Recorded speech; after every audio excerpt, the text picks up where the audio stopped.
जब जी। भारत ने पाकिस्तान को बढ़के लगाई थी, उससे 4-5 दिन में जहाँ पे अभी हम खड़े हैं, क्या चेंज आई है। तो थोड़ा सा टाइम दीजिएगा। इसमें सूरत आदियात है, वल आदियात दबहन फलमूरियात कदहन फलमुगीरात सुबहन वसन बिही नकवन वसत न बिही जमा। ये इसमें एक क्लिप भी चल रहा है। मौलाना कादिर जी साहब, मैं आई थिंक तवज्जो मबजूल कराना चाहिए। कई दफा कोई नेक आदमी बात करे तो बड़ी देर बाद हमें समझ आती है। और इसमें बेसिकली अल्लाह ताला खुद कसम दे रहा है कि अगर आप ईमान से लबरेज हैं, आपके हार्ट्स, और आप एक जस्ट कॉज के लिए मूव करते हैं दुश्मन के खिलाफ, और उसके हार्ट को जाके अटैक करते हैं, तो अल्लाह ताला फिर इसमें कामयाबी ठीक है। देगी। क्रिटिकल आपने देखा जब पाकिस्तान में एयरफोर्स के पायलट्स वो भी आपने देखे थे, अपने वारंट्स जो है अपनी लाइफ पे लिख के गए कि वन वे टिकट है, हम जा रहे, क्योंकि एक डिटर्मिनेशन थी। अभी सिर्फ आई थिंक सिर्फ जायजा लें कि ये वॉर स्टार्ट होने से पहले, I call it a war, full fledged war पूरी दुनिया ने। और आज जो है क्या हुआ है, with in 5 hours I would say कि भारत का जो मिलिट्री माइट था उससे कोलैप्स किया।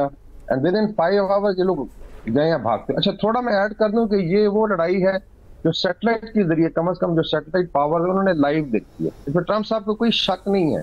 क्या अमेरिका एक एक फुट पे जैसे उसकी नजर नहीं है दुनिया की। चाइना के सैटेलाइट्स थे, रशिया के, बर्तानिया के, फ्रांस के, और हमारी अपनी कैपेबिलिटी, और इंडिया ने शायद खुद भी देखा है। ये वो आई थिंक वॉर है जो लाइव ऊपर टेलीकास्ट हुई है, जो कमांड सेंटर है दुनिया के। तो दे प्रिसाइसली नो। मैं सिर्फ एक असेसमेंट दे देता हूँ। इस वक्त जो 200 किलोमीटर की पट्टी है जो भारत में है अक्रॉस द बॉर्डर, को ट्रांस फ्रंटियर कहते हैं।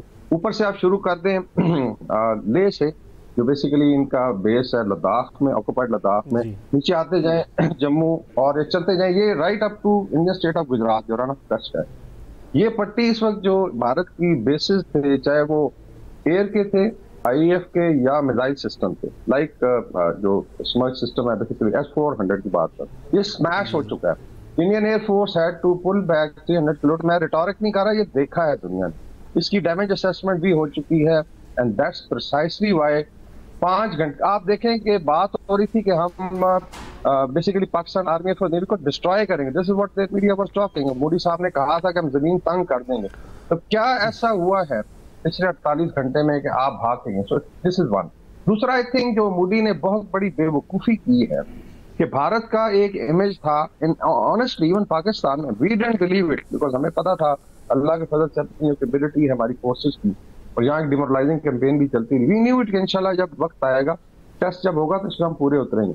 लेकिन by and large South Asia में देयर वाज एक फेक, उसकी सुपर पावर कह लें, हेजेमोनिक पावर का इंप्रेशन था। मोदी ने अपनी स्टूपिड पॉलिसी की वजह से कुछ चकनाचूर किया। मैं सिर्फ नेपाल की मिसाल दूंगा, बांग्लादेश जो कंसिडरेबली छोटे ममालिक कहलाते हैं, वहां से भी आवाजें आ रही है कि हमें भी भारत के हेजेमनी से पाकिस्तान ने आजाद करवाया। They very very they are feeling कि हम अभी लिबरेट हो रहे हैं टॉप से।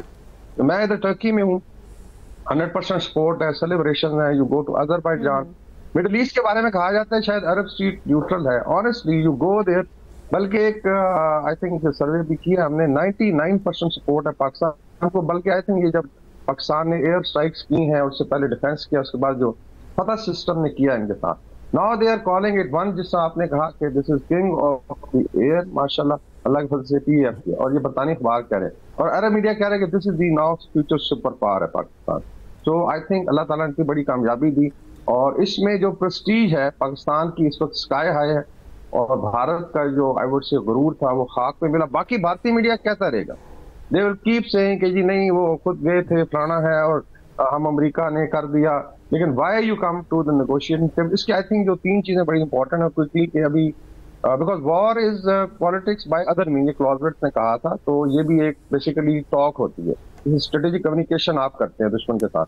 तो आप टेबल पे थे, वहां से उठ गया भारत, उसके बाद आपने वॉर की, now they are back to table. तो 3 चीजें आई थिंक ऑब्जेक्टिव बड़े क्लियर होने चाहिए, जो I think I am sure we are doing it. That's why Trump ने इसका आई थिंक जिक्र किया। वन इज मसला कश्मीर बिल्कुल री जी। इन्विगरेट हो गया। Now you are on a basically dominant position कि आप इसका एक टाइम बेस्ड जो है टाइम बाउंड हल करवाएं।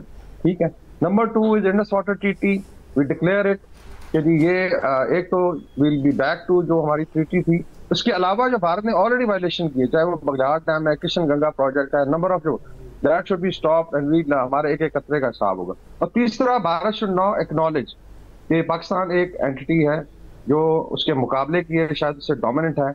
और ये जो आई थिंक पाकिस्तान के अंदर टेररिज्म है, जो Indian sport, that has to stop. इसकी गारंटी ली जाएगी, चाहे वो टीटीपी है, चाहे वो बीएलए। एंड मेरे ख्याल में टेररिस्ट को भी अभी बहुत बड़ा मैसेज चला गया कि, और I think chief of army staff ने बड़ा क्लियरली कहा था कि India with 1.5 million defence force can not undermine us. मतलब आप 1500 बंदा कहते हैं पाकिस्तान ले जाएंगे, तो I think it's a huge victory. उसकी रिपरकशन जो है ऑनेस्टली अभी तक हम उसका अहाता ही नहीं कर सकते कितना बड़ा अल्लाह ताला ने कामयाबी दी है। एंड कमिंग बैक टू जो मैं जहाँ से स्टार्ट किया था कि जब अल्लाह की राह में चलेंगे, आई थिंक शुड कोट मौलाना खादिम रज़ी की 2 वीडियोस जरूर दिखाएं कि क्यों ना अल्लाह ताला फिर कसम खाएगा।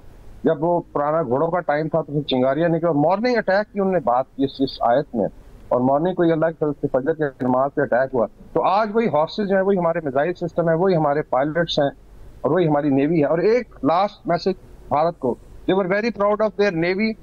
और मैं इनको बता दूं ऑनेस्टली, शुक्र करें नेवल फ्रंट नहीं खुला, otherwise from Andaman island to Vizag Karwar base जहाँ पे इनका एयरक्राफ्ट कैरियर छुप के बैठा हुआ है, सारे शिप्स आपके इंसनरेट हो जाते इतने ही टाइम में। 5 घंटे से कम में भारत की नेवी जो है, that's why national command authority ने कहा था कि हाई वैल्यू टारगेट अभी हम मारेंगे। दैट वाज इंडिकेशन के next target to be INS Vikram, तो इंसान के बच्चे बने। और I am sure Pakistan will move, आप देखेंगे किस तरक्की से, किस तेजी से चीजें मूव करेंगी साउथ एशिया में। और एक और लास्ट के, भारत में अभी जो मूवमेंट्स हैं बनिए से आजादी की, आरएसएस से आजादी की, वो आई थिंक जोर पकड़ेंगी। India, Punjab, north east, south India and जो 30 करोड़ मुसलमान अभी खड़ा होना शुरू होगा। And I think Modi should now move to Amarnath cave, Amarnath Yatra करें और आखिरी दिन जो वहां गुजारें। रुकमाना साहिबा, मुस्तकबिल कैसे देखती हैं? यूरोप पूरा समझ चुका है कि जंग किसी भी मसले का हल नहीं है, लेकिन भारत ये बात नहीं मान रहा। सेकंड, भारत आलमी सतह पर कारोबारी मरकज बनना चाहता था, लेकिन भारत की बेवकूफ़ाना पॉलिसीज पूरी दुनिया ने देखी।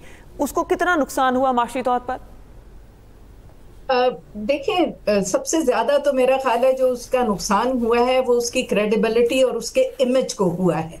उसके बाद जो उससे बड़ा नुकसान उनको हुआ है वो उनको अपनी जो घुमंड थी कि हमारे पास इतना ज्यादा असला है और हम यहाँ के नेट सिक्योरिटी प्रोवाइडर बनेंगे एशिया पैसिफिक के, और हमारी यहाँ पे हर एक के ऊपर हेजेमनी होगी। आई थिंक वो बहुत सख्त उनको नुकसान पहुंचा है। तीसरा जो उनको बहुत बड़ा नुकसान पहुंचा है वो ये है कि वो समझते थे कि जी आईटी में तो हमारे से आगे कोई और कौम है ही नहीं, और ख़ास तौर पे क्योंकि कुछ बड़ी आईटी कंपनीज की आपने देखा है कि सीईओज या डिप्टी सीईओज इंडियंस थे और बहुत सारे ये बैक ऑफिसेस जो है वो चलाते हैं, तो वो समझ रहे थे कि आईटी में तो हमारा जवाब ही नहीं है।